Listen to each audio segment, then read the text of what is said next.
Oi, gente, como vocês estão? Bora pra mais um react aqui do canal. Se você é novo por aqui, seja bem-vindo. Eu sou a Thay. Bom, hoje eu trouxe um vídeo que foi patrocinado, né, que foi pedido através do Incentive. Pra quem não sabe, o segundo link da descrição é um site onde você pode pedir react, tanto de vídeo aqui pro YouTube, quanto pras lives, né, filme, episódio, enfim. Tá aí o nosso querido Breno Viana, né, pediu um react, e aí eu fico assim, ó, eu não sei se ele gosta ou me odeia, sabe? Porque eu falo assim, caramba, ele tá patrocinando um vídeo, ele pediu um vídeo, ele tá apoiando o meu trabalho, ele deve gostar de mim. Mas aí quando eu olho o vídeo, eu fico assim, ó. Eu não sei se ele gosta tanto assim, não. Mas enfim, o vídeo que eu trouxe pra vocês hoje é pessoas abandonadas por Deus. E aí eu vi a thumb, aí eu fiquei assim. Ai, meu Deus do céu, isso pode me causar um trauma. Trauma não, mas pode me causar alguns pesadelos, né? Mas enfim, bora lá. A pedido do Breno Viana, se vocês tiverem traumas, algum pesadelos, vamos reclamar com ele depois, tá? Eu não tenho nada a ver com isso, eu sou uma vítima.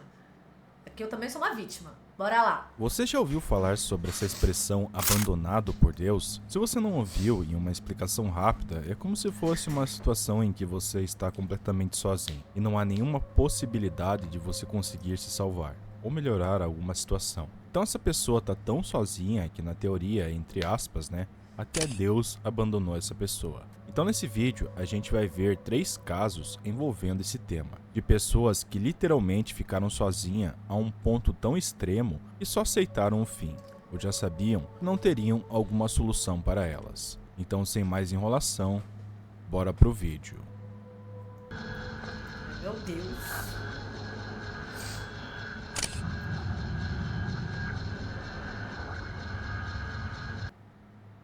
O primeiro caso que a gente vai comentar nesse vídeo é de longe o que teve o melhor desfecho, mas esse caso digamos que vai ser importante para vocês entenderem qual o conceito do significado de abandonado por Deus que eu quis me referir.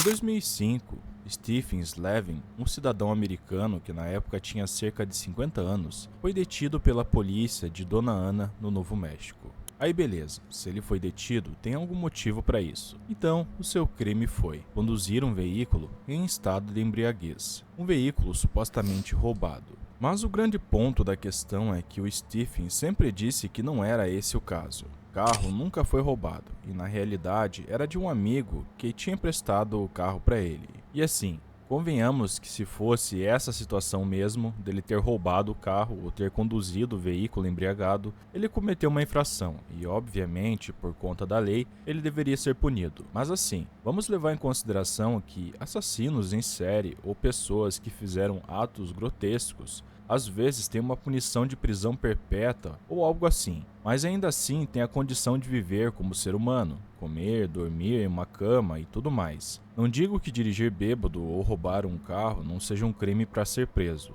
mas comparado a alguém que assassinou uma pessoa, o peso do crime muda. Então no caso dele, as coisas só pioram a partir desse ponto. Depois de ser levado para a cadeia do condado, Stephen passou por avaliações que revelaram que ele sofria de depressão profunda e tinha um histórico de tentativas de suicídio. Então, levando isso em consideração e avaliando o comportamento que levou ele a cometer seus crimes de pegar um carro e dirigir de forma imprudente, os policiais decidiram colocar ele em isolamento dos outros presos. Mas acontece que não era um simples isolamento. Eles colocaram ele em isolamento total. Slevin foi levado para uma cela onde ele ficou completamente isolado do mundo e até mesmo da luz do sol. De acordo com algumas fontes, ele ficava nesse estado por 23 horas das 24 horas do dia. Ou seja, ele tinha apenas uma hora onde ele conseguia pelo menos ver uma luz ou algo assim. Depois disso, ele permanecia em sua cela sem luz ou contato com pessoas durante todo o resto do tempo. E não foi um dia ou 2 dias assim. Isso aconteceu em um período que se estendeu por mais de 22 meses. E eu quero que você reflita o que isso significa. Acredito que seja do conhecimento de várias pessoas que estão assistindo esse vídeo aqui, ou pelo menos uma intuição, que a pior coisa que pode ser feita com uma pessoa nas condições mentais de Stephen, com depressão e todo o histórico passado, é deixar ele sozinho com seus pensamentos. A mente, sem dúvida, é o pior inimigo de quem tem problemas desse tipo. Sim. Agora, imagine isolar alguém nessas condições por dias, semanas e o pior, meses. O resultado desse isolamento é que Stephen começou a definhar ainda em vida. E não, eu não estou me referindo a uma metáfora. Ele permaneceu naquela cela entre agosto de 2005 até junho de 2007, totalmente jogado pelo irresponsável pessoal daquela penitenciária. Quando finalmente ele foi retirado do confinamento, era possível perceber como essa punição tinha deteriorado totalmente sua saúde física e mental. Stephen não Só apenas piorou. perdeu peso, 22 quilos para ser exato, mas o cabelo dele, a barba e as unhas cresceram de forma totalmente desleixada. Sua pele começou a apresentar fungos, enquanto algumas úlceras se desenvolveram dentro do corpo dele. Os dentes dele também começaram a apodrecer, e no pouco tempo em que ele foi supervisionado pelos policiais, ele chegou a mostrar uma necessidade urgente de um dentista, algo que, como você deve imaginar, os oficiais ignoraram. Isso levou Stephen a arrancar um dente por conta própria. Sua mente estava só o pó. Ele começou a desenvolver delírios de perseguição, começou a demonstrar um pavor de fechar os olhos e mostrava um medo profundo de qualquer pessoa que se aproximasse dele. O caso veio à tona em dezembro de 2008, quando chegou ao escritório do advogado Matthew Coit. E tudo isso graças à irmã de Stephen, que havia descoberto tudo o que tinha acontecido. Ela sempre enviava cartas e dinheiro para a prisão, mas por viver do outro lado do país e ter uma relação distante com o irmão, isso dificultou a descoberta da verdade. O advogado Matthew então iniciou uma investigação, revelando uma série de irregularidades no caso de Stephen. Para começar, sua avaliação psicológica inicial foi feita por uma doutora totalmente questionável e tinha um histórico de denúncias fraudulentas. De alguma forma, também eles conseguiram descobrir sobre o pedido ignorado de Stephen relacionado ao atendimento odontológico. Também descobriram que, em maio de 2007, as autoridades da penitenciária já estavam cientes da deterioração de Stephen e decidiram transferir ele para o hospital psiquiátrico. No entanto, depois de se recuperar um pouco em 2 semanas, ele foi devolvido para a prisão, nas mesmas condições. O condado defendeu o tempo todo a conduta do pessoal da prisão, mas as evidências reunidas pelo advogado foram contundentes, e ele processou o estado do Novo México, o diretor da prisão e o médico responsável. Todo esse processo levou vários anos. Nesse período foram feitas reformas no funcionamento das prisões daquele estado. O caso de Stephen, que ficou conhecido como o caso do pior tratamento em uma solitária, forçou a revisão e substituição de protocolos e funcionários. Para você ter uma ideia, algo que Matthew Coit expôs em seu caso foi a impossibilidade dada pela lei do Novo México de garantir um tratamento digno aos presos. A Lei de Reforma de Litígios Penitenciários de 1996 ordena que as ações federais de presos sejam rejeitadas, a menos que eles esgotem o longo e muitas vezes injusto processo de queixas internas. Além disso, há uma taxa federal de $400 para a abertura de processos, que os presos devem pagar em parcelas, mesmo que muitos ganhem menos de $1 por hora trabalhando. Muitos tribunais estaduais têm regras e taxas semelhantes. Isso soma ao fato de que quase nenhum advogado está disposto a aceitar o caso de um preso, já que isso não gera lucro. No caso de Stephen, somente em 2013, um tribunal decidiu ficar a seu favor, ordenando o pagamento de $15,5 milhões como compensação por tudo que ele passou. Inicialmente, Matthew havia solicitado 22 milhões, 1 milhão por cada mês que ele passou confinado, mas o valor foi parcialmente reduzido. Quando perguntaram a Stephen Living o que ele achava de tudo o que viveu, ele disse que simplesmente não conseguiu compreender por que os policiais agiram daquela forma. E isso, de fato, nunca teve uma resposta. Eu acho bom comentar que é óbvio que quando você comete um crime, você tem que pagar por ele. Mas no caso de Stephen, será que dado a ficha criminal dele, era realmente necessário tudo isso? Como eu mesmo comentei, tem assassinos que pegam apenas perpétua. Aqui no Brasil, se a pessoa rouba ou dirige embriagado, tá solto no outro dia. O cara passou anos. Mas tem a possibilidade de socialização e pelo menos pegar a luz do sol durante o dia. Essa punição, no mínimo, seria adequada se a pessoa fosse um monstro dos infernos mesmo. Eu cheguei a ver em um artigo na internet onde comenta que Stephen acabou se tornando milionário. Mas sem dúvida, a mente dele deve ter sequelas até hoje. Então, reforçando, todo mundo pode ter sua própria opinião sobre o castigo que as pessoas presas merecem. Mas o caso específico Cara com do depressão Stephen foi profunda sem e botaram dúvida numa solitária sem luz do desumano. sol.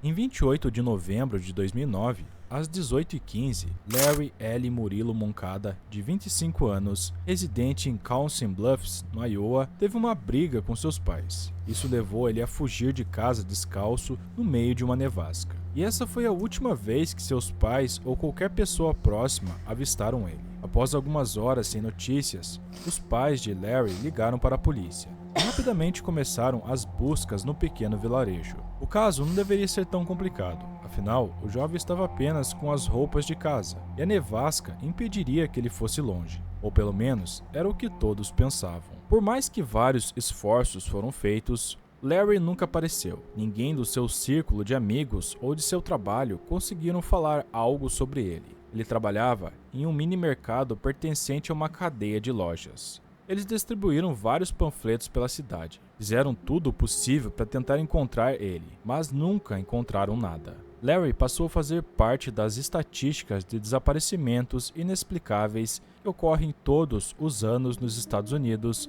e permaneceu assim durante anos, até 2019. Acontece que em janeiro desse ano, uma equipe de empreiteiros que estava removendo equipamentos antigos do supermercado e havia encerrado suas atividades desde 2016, acabou fazendo uma descoberta bizarra no local. E estamos falando do corpo de Larry, escondido atrás de um dos antigos refrigeradores. A princípio, eles não sabiam de quem era o corpo, já que ele estava em um estado de decomposição tão avançado que acabou tornando ele irreconhecível. No entanto, quando notaram as roupas que ele vestia, que era uma blusa de moletom azul marinho com capuz e calça azul, um dos oficiais começou a refletir e pensar que talvez fosse o corpo de Larry e havia desaparecido com as mesmas vestimentas. Isso foi confirmado alguns dias depois com os testes de DNA. Depois disso, a polícia começou a investigar, já que a aparição do corpo de Larry naquelas condições era no mínimo estranha. Eles começaram a localizar e entrevistar antigos funcionários da loja e logo chegaram a uma explicação. Segundo as testemunhas, era comum que alguns funcionários do estabelecimento usassem um pequeno espaço bem acima dos refrigeradores e era destinado a guardar coisas em geral. Ou melhor, era basicamente um local de armazenamento do estabelecimento. E nesse local as pessoas usavam para se esconder e descansar em breves intervalos. O mais provável então é que Larry tenha ido nesse local naquele dia, mas ele acabou caindo acidentalmente em uma fenda de 45 centímetros que ficava entre a parede e a parte traseira do refrigerador, e tinha uma altura de mais de 3,5 metros.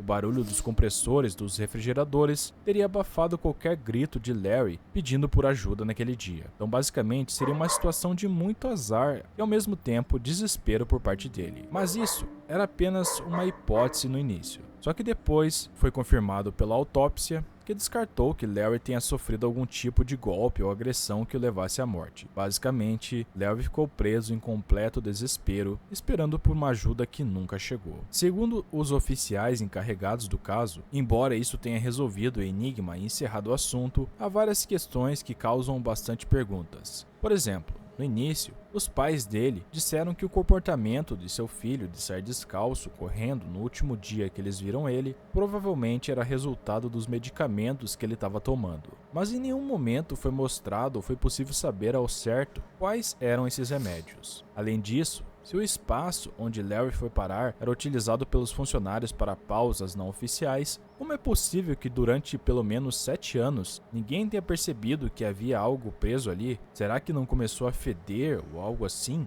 Outra questão notável é que os pais de Larry não insistiram na loja como um ponto de busca. Aparentemente, Larry e sua família haviam sido deportados para Honduras anteriormente, antes de se estabelecerem em Council Bluffs. Então é possível que parte do silêncio mantido tenha sido por medo de outra deportação. O caso contém vários detalhes esquisitos. mas não tem muito o que comentar a mais sobre. A única coisa é que o que deveria ser um momento de descanso para o Larry, né, acabou levando ele a um fim trágico e horrível, com seu corpo preso por 10 anos em um local onde ninguém pensaria em procurar. Ai, gente. Bom, esse caso aqui eu lembro de vagamente ter comentado em algum vídeo que eu fiz. Eu até tentei procurar aqui, mas eu não achei. São tantos vídeos aqui no canal que eu até me perco. Mas mesmo comentando sobre, eu acho importante falar sobre ele, porque é um caso que se encaixa totalmente na proposta desse vídeo. Então se você já viu, fique à vontade para pular, mas se você não viu ou quer ver de novo, fica aí. Em 2006, o britânico David Sharp, o alpinista experiente que já havia escalado o topo de algumas montanhas no Paquistão e na China, ele decidiu enfrentar um desafio maior, um desafio perigoso, mas que muitos entusiastas na área da escalada têm o sonho de fazer esse percurso. Escalar o Monte Everest sozinho e sem a ajuda de ninguém. David já tinha testado fazer esse percurso antes. Na primeira vez que ele tentou em 2003, ele era o membro mais forte da equipe de alpinistas que ele participava. Mas ele não conseguiu suportar o trajeto quando as temperaturas gélidas da gigantesca montanha começaram a se manifestar. Então eles tiveram que voltar. No ano seguinte, em 2004, acompanhado por outro grupo de colegas, David também teve que abandonar a escalada em determinado momento devido à falta de recursos. Eu acho importante esclarecer uma coisa: escalar o Everest tem um custo, que inclui suprimentos vitais para sobreviver, como oxigênio, rádio, medicamentos, equipamentos de alpinismo e muitas vezes a ajuda de um Sherpa, que são os membros de uma etnia do Himalaia, que são guias fundamentais para as pessoas que decidem fazer esse percurso, são essenciais nesse caso também. O custo geral varia conforme a quantidade de serviços necessários, o tipo de expedição e o nível de apoio solicitado. Mas só digo uma coisa: não é nada barato. Então talvez esse seja um dos motivos que David começou a planejar realizar o percurso da maneira mais econômica possível, como uma forma de provar suas habilidades, que naquele momento já se encontravam bastante desenvolvidas. Então, em sua terceira tentativa, em 2006, com o auxílio da Asian Trekking, uma antiga empresa de montanhismo do Nepal, Sharp decidiu que chegaria ao topo do Everest sem utilizar oxigênio suplementar, pagando apenas $7.000 por um pacote que não incluía assistência. Algumas fontes na internet que relatam que um colega experiente que costumava organizar expedições ofereceu a Sharp um pacote para realizar a expedição por um preço 50% mais barato do que era cobrado normalmente, mas ele também recusou essa ajuda. Antes de partir para o Nepal, David disse à sua mãe que ela não deveria se preocupar, porque tudo sairia bem. Ao chegar no local, David passou os 5 dias seguintes na região, tudo isso para se acostumar com a altitude. Enquanto ele se acostumava, ele resolveu fazer pequenas escaladas ali na região mesmo para praticar, montando pequenos acampamentos que ajudariam ele em sua aventura. Então ele retornou para casa, estudou bem o lugar e estava pronto para de fato seguir o verdadeiro percurso que ele tinha planejado. Então lá por maio daquele mesmo ano, ele iniciou a travessia em completa solidão, levando apenas 2 cilindros de oxigênio, que durariam de 5 a 8 horas até uma certa altura. E essa seria a última vez que David foi visto com vida. Ninguém sabe o que aconteceu lá em cima. Na verdade, nem tem como saber. Mas, como você deve imaginar, algo não deu certo e David não conseguiu completar seu percurso e voltar para casa. Até hoje tem algumas discussões na internet com questionamentos em relação se ele conseguiu alcançar o topo. Mas a real é que ninguém até hoje tem a menor ideia de quando seu corpo começou a perder o sentido pela falta de oxigênio, ou se o maior problema foi as temperaturas de 30 graus negativos, ou se aconteceu sabe Deus o que mais. A única informação mais preciosa nesse caso é que, em algum momento entre 15 e 18 de maio, cerca de 40 alpinistas que faziam sua própria travessia avistaram uma figura sentada em uma cavidade em um terreno instável, onde seria muito difícil prestar socorro. E é nesse momento em que um Sherpa entra em ação. Ele foi alertado sobre esse avistamento. Então ele foi até o local e encontrou o corpo de David completamente congelado. Ele tentou prestar os primeiros socorros por mais de 1 hora, mas não conseguiu obter nenhum resultado. David havia se tornado mais uma vítima do Everest. Um detalhe é que onde o corpo dele foi encontrado foi em um local muito próximo de uma área cercada por corpos de outras pessoas de épocas passadas. E seria bem fácil criticar David por fazer algo que para muitos seria uma negligência óbvia, mas esse tipo de imprudência parece ser mais comum do que se imagina.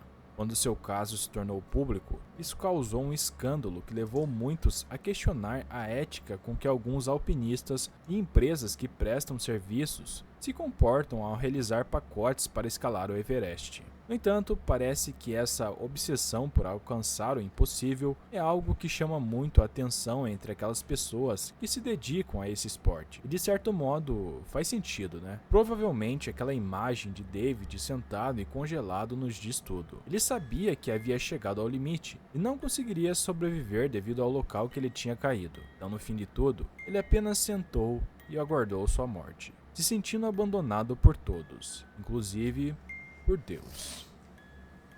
Mas e aí? Vocês já ouviram falar sobre alguns desses casos que eu comentei nesse vídeo? Comenta aí embaixo. Não esqueça de se inscrever e deixar um like caso você tenha gostado. Jesus abençoe a vida de vocês e até a próxima.